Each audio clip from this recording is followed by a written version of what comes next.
Faith Healers, Frontier Healthcare. I can't wait to get into that discussion after we get to the Q&A because it reminds me of growing up, spending a lot of time with my grandmother and then some of my travels through Mexico. So with us today we have Jennifer Kashka Seaman. She has received a PhD from Southern Methodist University and is currently a lecturer in history at Metropolitan State University of Denver, where she teaches the course on U.S. and Latin American history. Jennifer's first historical monograph, Borderlands Curanderos, The World of Santa Teresa Ure and Don Pedrito Jaramillo, came out of University of Texas Press in 2021. Seaman also published articles in scholarly journals, including Laying on Hands, Santa Teresa Uria's Curanderismo as Medicine and Refuge at the Turn of the 20th Century, Embodies and the Care in American Secular Age, special section of Studies in Religion Science, Sciences, Religionists, 2018. And How Do I Know Prayers Don't Do More Good Than Pills? Interesting. Don Pedrito's Jaramillo, Curanderismo, and the Rise of Professional Medicine in the Rio Grande Valley, 1881 through 1900, in the Journal of the West in 2015. So if you can help me welcome Jennifer Kashka Seaman. Thank you. Thank you for that introduction so much, and thank you all for being here virtually. I wish I could be there with you. I miss Texas quite a bit. I'm up here in Colorado now, but again, I appreciate you coming to my talk, to our panel this afternoon. I thank my co-panelist, Jose Relat, and I hope I'm saying that right, Jose. He's going to talk about tacos, and also for the Witte Museum for inviting me to share about my recent book that was published. I'm first just going to give a very general overview of the book, Borderlands Curanderos, The Worlds of Santa Teresa Urrea and Don Pedrito Jaramillo. And then I'm going to share some slides, one or two slides about Santa Teresa, but this afternoon I'm going to focus more on Don Pedrito Jaramillo, as his legacy in Texas and even in San Antonio is strong. So I'll try to kind of speak more to that this afternoon. So what I look at in Borderlands Curanderos, this book, is these two, we might say famous or high profile curanderos, or healers is what that word really means. They practiced a kind of medicine that's called curanderismo. It's a kind of medicine, it's a kind of healing that doesn't come from, big institutions like professional medicine or the church or the state, but it's sort of a people's medicine, what we might call a folk medicine, spiritual medicine. It's sort of held together with an overarching belief in the connectedness of the body, mind, and the spirit. Different curanderas heal in a variety of ways. Some use energetic healing, laying on of hands. Some use herbs, a combination thereof. So it's a very fluid sort of hybrid healing practice that mixes indigenous knowledges along with some aspects of professional, quote unquote, scientific medicine, as well as some spiritual beliefs. Often in the case of these two healers that I look at, Catholicism, folk Catholicism, but not limited to folk Catholicism. So in Borderlands Curanderos, what I wanted to do was a dual biography, which it kind of is. Part one is Santa Teresa and part two is Don Pedrito. But I wanted to show how their individual biographies, their individual stories, or their small worlds intersect with the larger worlds that they lived in. So, for example, in the period that the book looks at, in the period of the lives of these healers, with the turn of the century period, like the 1880s to the early 1900s, several sort of major transformations were happening in the world. So, in the borderlands, in Mexico, in the United States, but even more broadly, one was the rise of the professionalization of medicine and the kind of attempt to have medicine and healing in general, for the authority of that to be to be taken over by scientific medicine. So lots of medical professional organizations emerged in this period and really grew in strength, like the American Medical Association, the Texas Medical Association. So they're part of that movement, and part of the professionalization of medicine was to squash down alternative healers or unorthodox healers. And so curanderos would sometimes fall into that sort of other than professional category. So that's a part of the story. Another part of the story, part of the world that they lived in, was the rise of state power and nation building. And this was going on in Mexico and the United States. Both nations were seeking to sort of consolidate their power, to, in some cases, to expand, to harden the border, and to really unite the peoples of each nation under one identity. Are you American or are you Mexican? And what does that mean to the various peoples living in those nations? So that's another kind of area that I look at, another context that I place them in. How do they interact with these features of building state power? And then finally, I look at how they intersect with different spiritual movements. And in terms of spiritual movements, I look more closely at Teresa Urrea, who was claimed by the Espiritistas in Mexico. And so the Espiritistas, or the Spiritists, were sort of like spiritualists in the United States, which some of you might be familiar with, the kind of spiritualist movement that sort of came out of the Second Great Awakening. In Mexico, there was sort of a corollary to that, these Espiritistas.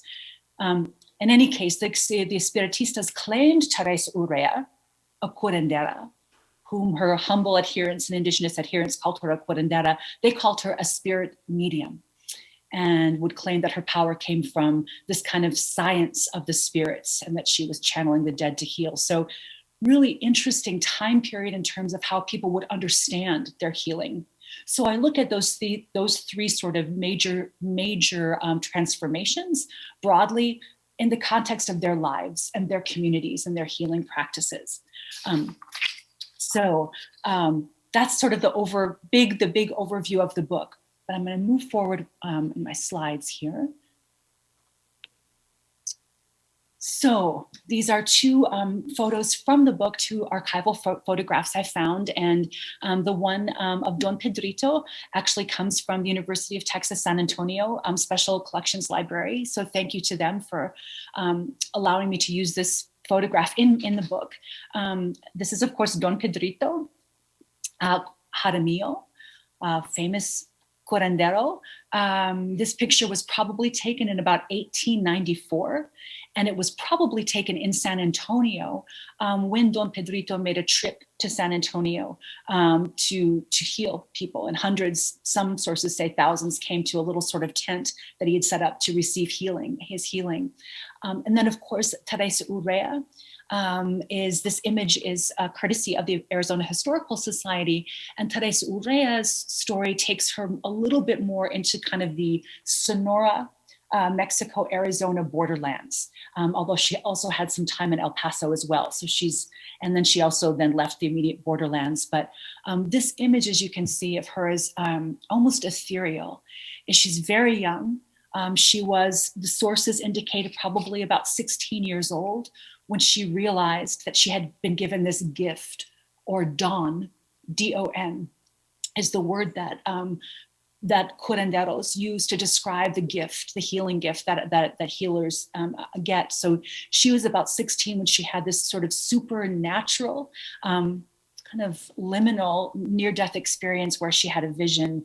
And in the vision, she claims to have been told that she was a healer and that she could heal by laying on hands. And she became very famous in northwestern Mexico, Sonora, Sinaloa region.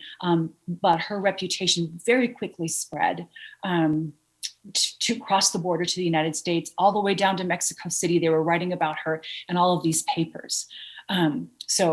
So just a little bit about Santa Teresa. Again, I don't want to go over my time here, but just a quick story here, and then we'll focus on Don Pedrito. And of course, if there's any questions afterward in the Q&A, I can address those. But Teresa Urrea's story really is situated in Mexican history, kind of first and foremost.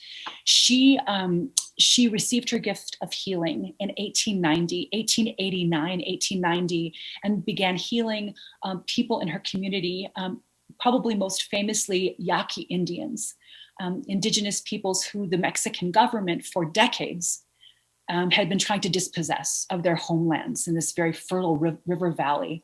And they had resisted and resisted and resisted.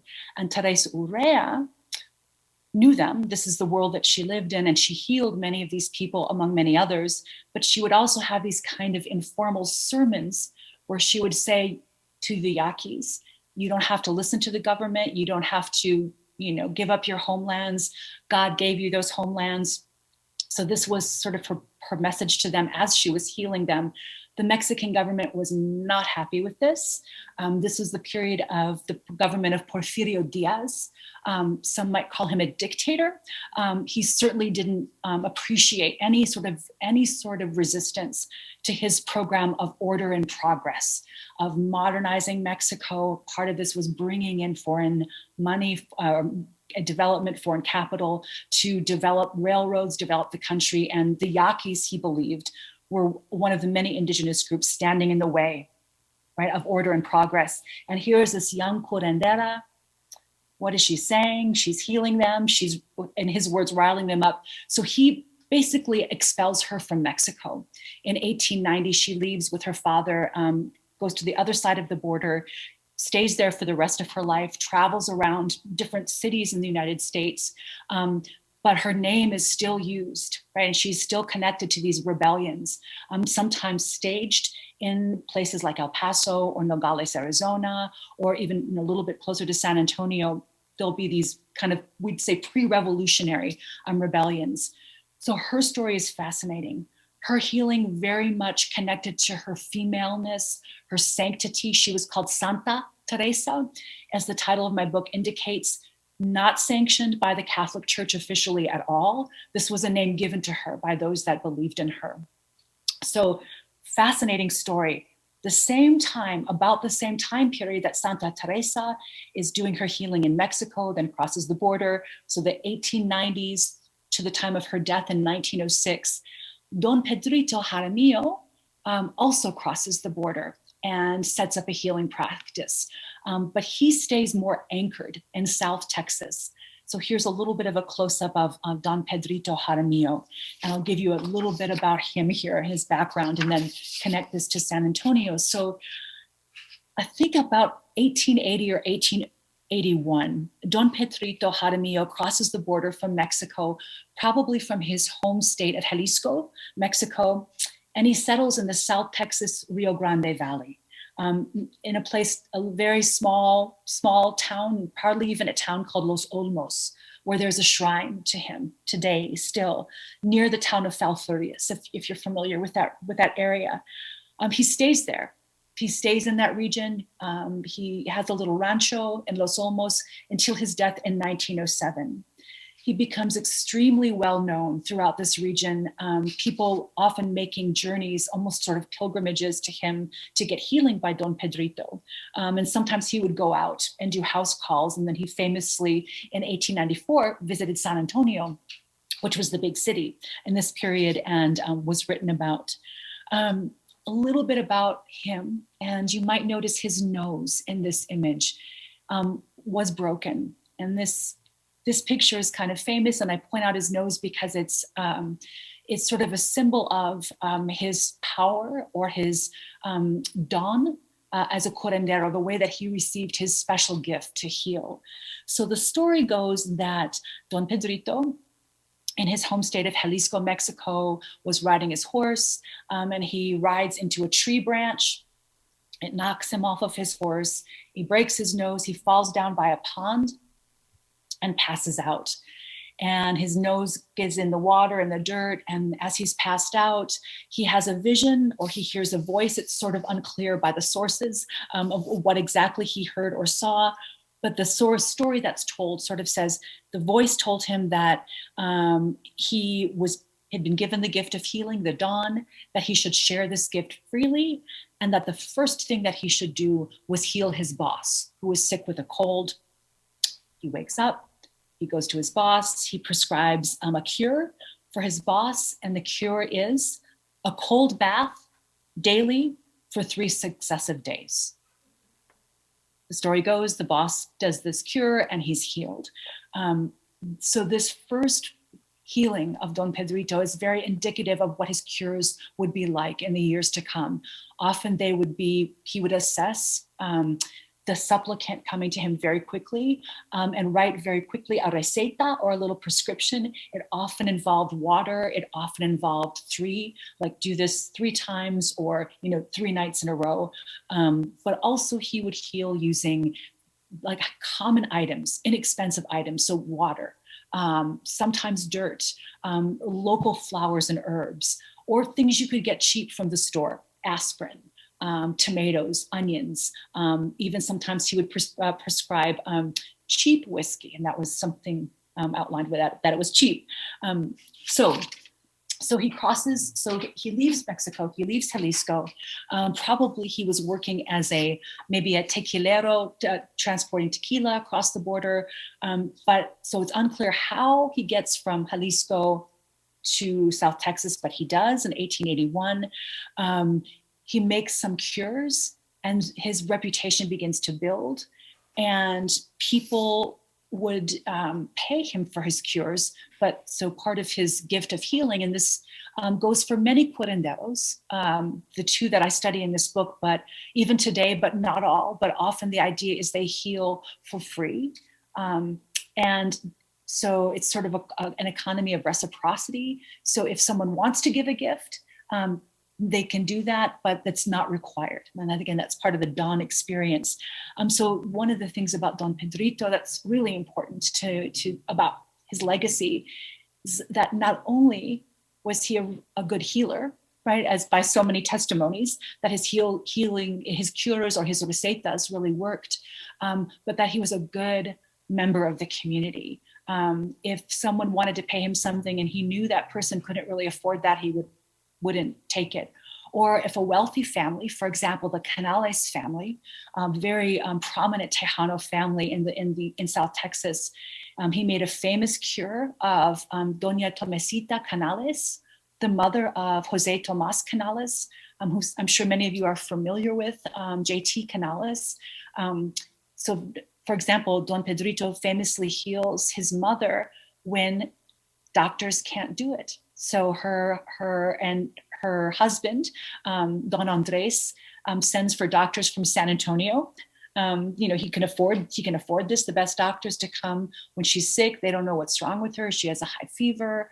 They say there's nothing we can do. And Doña Tomesita's mother says, go send for the curandero, go send for Don Pedrito. And they send a vaquero there, and Don Pedrito doesn't even come to see her. He just hears what she's sick with, writes a receta, and it's something very similar to that first cure he gave, that she should bathe in water outside 3 nights in a row. The cure comes back. Don Andres and everyone, the doctors especially, say this is crazy. She's gonna die if she does this.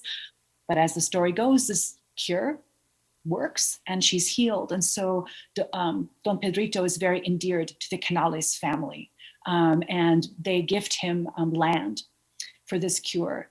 So he gets sometimes these gifts of substantial things like some land, but always he uses these gifts to support the community and give back to the community, or reject the gift if he knows that, again, his adherent can't pay for that. All this is to say he has a very, his legacy is one of generosity. Like, he was a good person of the community, whether some in the community very much believed in him. And today, even when I've done interviews down in this region, there's, families and people that will go to the shrine and light candles and believe in his healing power still. And there's others that think he was a good man. He did good things for the community. He donated a church bell, but they don't believe in the spiritual aspect of the healing. So it's an interesting legacy. So a couple of things I want to share about Don Pedrito here. and apologize if I'm talking really fast. I know I do that. It's always you want to get so many things in, but I want to share with you a couple of slides here. So this map was brought to my attention by a man from this region called, named my friend Homero Vera. And he saw a presentation I did years ago at the Texas Historical Association. He's like, you have to see this map, and courtesy of the Texas General Land Office. Thank you. And it's 1892, the Rio Grande frontier. So I realized that the larger image on top, it's hard to see, but if you can get close enough, you can see where I have kind of circled around where Los Olmos. This is where Don Pedrito's little rancho was, where people would come for healing and for his recetas. The thing that's unique about this map in 1892 is that you'll see all of these roads going to Los Olmos. And there's in 1892, the only thing that's there is Don Pedrito. If you didn't know that, you would wonder, there's more lines going, more roads going here than there are to not to San Antonio. There's roads going there, but to Corpus Christi, for example. And I loved finding out about this map, and because it sort of, for me, it was the argument that I was trying to make about, that I was thinking at the time that I was making, and now that I do make in the book, that the power of these healers, again, doesn't come from the institutions, doesn't come from the state or professional medicine, granting them degrees and all of these things, but it comes from the community and the very roads leading to the roads that they built, right? Not the state, but they built by just coming to him for cures, actually made it onto the map, showing how significant he was, and his legacy remains to this community. So my time is up. I don't want to go over time. In the Q&A, if anyone has more questions, I can share more slides about Don Pedrito and his legacy, or Santa Teresa, two curanderos muy importante to their communities at the turn of the century. So thank you.